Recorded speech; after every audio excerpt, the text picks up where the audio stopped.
No matter the location, from O-A-K-L-A to LV, I'm a Raider. Raider Nation, what's going on? You're watching the Raiders Report. If you're looking for the latest Raiders news and rumors, well, you know what? You're in the right place. I'm going to break down today Derek Carr, Darren Waller, say, hey, these guys deserve a lot more credit. Plus, we're going to dive into the latest injury news around Trent Brown, Nick Kwiatkoski, Richie Incognito, Jonathan Abram, and are the Raiders a top 10 team in the NFL? Well, don't go anywhere. I'm going to tell you in just a little bit. First rumor here on the Raiders Report, Derek Carr. Is he a top 10 quarterback in the National Football League? How many Chucky heads are you giving this one? I'm going to give it 3 Chucky heads, and I think that it's pretty likely. And if you would have asked me this question before the season started, I would have said no. But he has been playing well, and the numbers right now support this. He is 2-0. The Raiders team, it looks very, very good. Yesterday, on Monday Night Football, he completed a pass to 11 different receivers. He is spreading the ball out, and he continues to look very good. 8th best quarterback rating right now in the National Football League. I mean, you can say what you want about Derek, but the haters have always said he wasn't able to win games. Well, now he's beaten good teams. He just beat Drew Brees. Drew Brees is one of the best quarterbacks in NFL history on Monday Night Football. And not only is the Raiders putting up yards, they're finally putting up points. And I mean, you want to talk about an efficient offense right now, 68 total points scored. That's 4th in the National Football League. And the other reason why he's top 10, there has been some injuries to some other good quarterbacks, but for me, right now, Derek Carr is playing as a top 10 quarterback. Let's look and see what he did in Week 2 versus the Saints.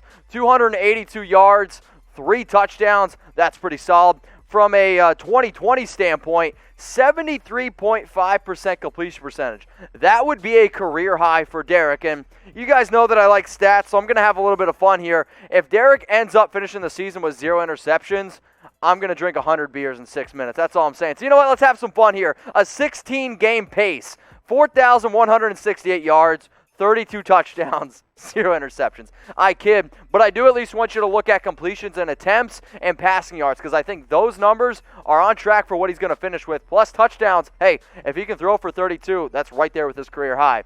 Now, I'm curious because there's always going to be some DC haters, but do you believe in Derek Carr? Y for yes or type your N for no. I know when you look at his career record, it's 41-56. Obviously, that's not very good, but he is playing very solid football right now. You can see that he knows the Jon Gruden offense, and he is starting to air the ball out. Hey, no turnovers, continues to get it done. Type Y for yes or N for no. Do you believe in Derek Carr? Now, over the last, I'll say 2 weeks, we've probably gotten close to 2,000 new subscribers. So if you are a new sub to the channel, I appreciate you. Go tell your friends to join in on the fun. But you're seeing these Chucky heads, and if you're wondering, Mitch, what the heck are these things? That's my rumor explainer. So basically, if I introduce a rumor and I give it only 3 Chucky heads like I just did with Derek Carr, that means I think it's about 75% chance of it being true. If you see something that's 4 Chucky heads, it means, yeah, it's 100% going to happen. I do have a 0 Chucky heads tuck rule tucked out on today's show, so when you see that, that means it's absolutely not true. Let's go to the next story here around Darren Waller. I'm starting it off with the 2 MVPs from Monday Night Football. Is Darren Waller a top 3 tight end in the National Football League? Well, I'm going to give this one 3 Chucky heads, and I think that it's pretty likely. The reason why I'm bringing this up is because Coach Gruden discussed that he thought that Darren Waller deserved to be in the conversation of George Kittle and Travis Kelce. I think right now Travis Kelce and George Kittle are the no doubt 2 best tight ends in the National Football League. Gruden said that he would take Waller over Kittle and over Kelce.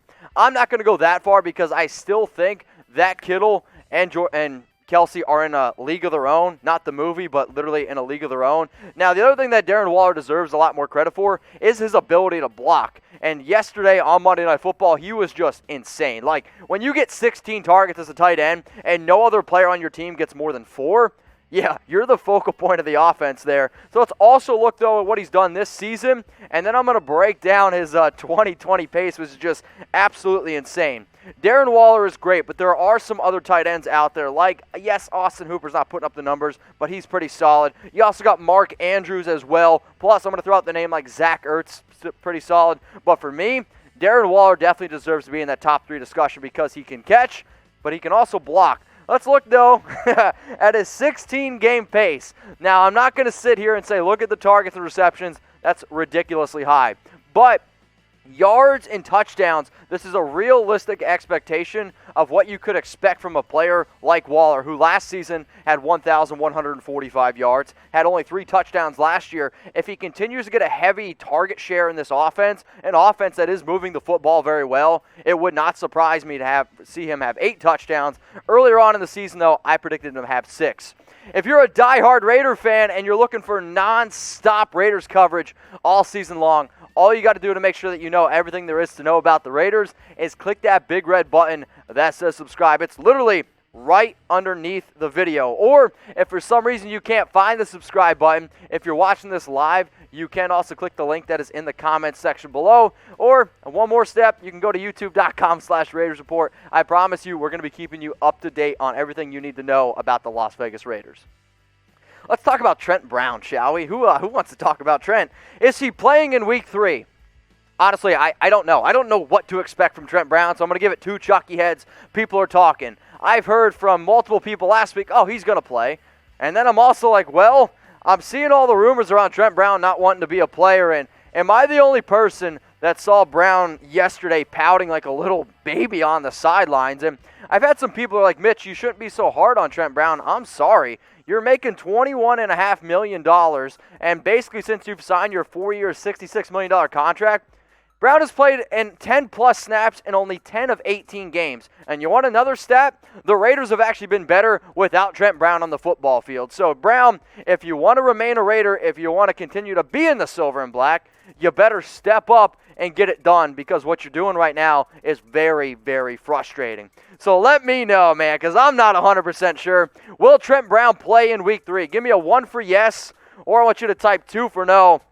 And no surprise, I'm seeing a lot of I don't knows in the live chat here, and it looks like a face swap, somebody said. Not worth the money from Robert Lee, and then Rob says Brown is a Mitch with a B in front of it. Let's go to another injury update here. Richie Incognito. He left Week 2 with an Achilles injury. He did not tear his Achilles, but he has been battling an Achilles soreness, if you will, throughout training camp, and he was battling it up and coming this week. John Simpson, who the Raiders drafted in the 4th round, 109 overall, he replaced Richie Incognito, and honestly, I thought he played very, very well. As of right now, Incognito, he is questionable Week 3 against the Patriots, but if he is unable to go, look for John Simpson, again, the rookie out of Clemson, to be able to step in and play well, because he actually did he impressed me very much. If there was one player who I am a little bit worried about, it's actually Rodney Hudson, because Rodney Hudson really, really struggled this past week against the New Orleans Saints. Also, we'll see what happens with Trent Brown. Sam Young is also battling an injury. Will Denzel Good have to play right tackle again? So I got my Derek Carr jersey on right now, and for everyone that was like, yeah, I believe in Derek, guess what? The easiest way to prove to me and everyone in the entire world that you do believe in Carr is by going out and getting yourself a Derek Carr jersey. So go to chatsports.com/Raiders jerseys, where you can get Nike NFL jerseys for under $100. If you're looking for Josh Jacobs, Henry Ruggs as well, they're available. If you want older players like a Tim Brown, Bo Jackson, Howie Long, they're not $100, they're just a little bit more, but they are also available at the link that you see below, chatsports.com/Raiders jerseys. If you got a son or a daughter, the youth jerseys are actually only $74.99. Also, there's only like 2 Marshawn Lynch jerseys left. If you wear a small Marshawn jersey, that one's $50. Go to chatsports.com/Raiders jerseys. Let's talk about another player who I'm hoping laces him up in Week 3, but it's Kwiatkoski going to end up missing this one. I'm going to give it 2 chucky heads again, because people are talking. It's a coin flip for me. If you were asked Nick, he would have been out there all week in practice. He suited up. He was doing at least the walkthroughs. He wanted to go out and play. But the Raiders were like, you know what? We can't risk you getting hurt. We're going to play it slow, and that's exactly what this team is going to do. And honestly, after the performance from what I saw from Kyle Wilber and Nicholas Morrow, who both I thought played pretty well, yes, Morrow had an interception. He also missed some tackles here and there, but the Raiders, to me, don't really have to rush him back. Now, I do need to see more out of Corey Littleton, who he really struggled this past week in New Orleans. I also want to see what we can get out of maybe a Javen White, who was activated since Tanner Muse is still out. But reminder, Tanner Muse will be able to come back in Week 4 if he is fully healthy. But if Nick Kwiatkoski is healthy, even if he's like 80%, I'll tell you what, I think that you gotta play him, because if he's ready to rock and roll, he'll be the first to tell you that, hey, I can play through a pec injury. I've done it before. Let me know, is he going to play in week 3? Type A for yes or type B for no. I have my fingers crossed that Nick Kwiatkoski is able to rock and roll for week 3 against the Patriots, because he would be a very, very key player over the middle, trying to help you be able to stop a player like Julian Edelman. So what do we got here? 60% of the votes coming in for A. Fingers crossed that he does end up playing. Got another injury update here for you on Jonathan Abram. So I don't know about you. I was watching the game. Abram comes in like a bat out of hell, tries to lay out Alvin Kamara, and he runs in to the TV cart out of bounds. First off, why the hell is the TV cart right on the sideline? That makes no sense to me. So he's just laying there on the ground. I'm like, oh no, please get up, please get up, please get up. They go to commercial break. He gets up and he just sprints off the field. So Tom Pelissero today tweeted that he had an x-ray on his right shoulder. It was the same one that he injured last year. That's actually not true. The shoulder that he injured last season was his left shoulder, not his right one. Good news, he's totally healthy. He's ready to rock and roll, and he's going to be laying the wood in New England in week 3.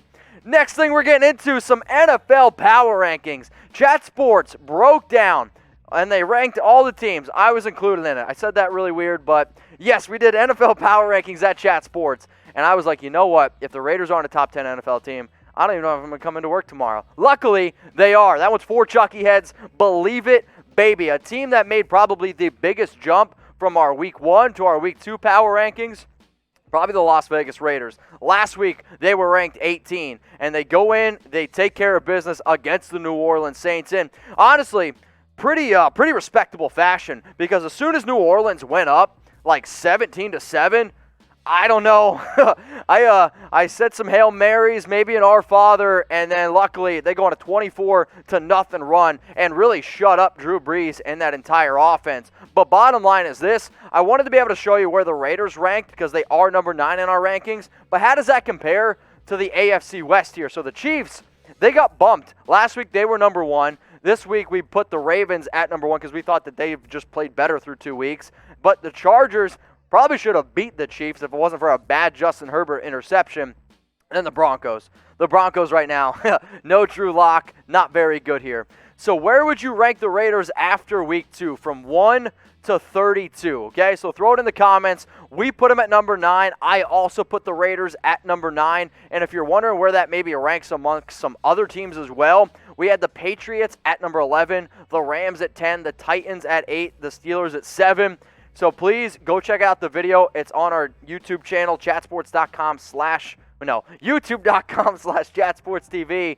Bottom line is this, though. The Raiders, they do get to prove how good they are going up against the New England Patriots here. So what I want you all to do right now is predict the score. Patriots versus the Raiders in week 3. This is a big-time game. Both teams obviously are going to be looking for a win, but still, there's a lot of storylines there, especially around Derek Carr, especially around Cam Newton. So if y'all could right now, throw in your prediction of what you think the score is going to be. If you were to ask CBS, they'd probably tell you the Patriots are going to crush the Raiders. Yeah, my response to that is I'm going to give it 0 chalky heads. Tuck rule, tuck that. I don't think the Patriots are built to honestly crush many football teams. And I think the way that the Raiders have been able to move the football, I don't think that they're going to get crushed. Now, CBS goes on to say that the Patriots are going to win 34-24. I don't know. Producer Dylan and I were like, is that really getting crushed, losing 10 points? I don't quite think so.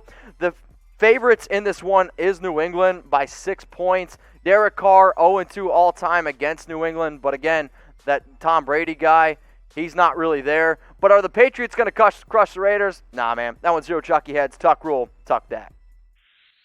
Raider Nation, what's going on? Is this the #1 Raiders channel on YouTube? For Chucky Heads, believe it, baby. And if you haven't already, subscribe right here. I'm giving you Chucky Heads, news, rumors, Raider Nation rumors. And look at this, I'm making your life easier. Check out my next video. Thanks for watching, and go Raiders.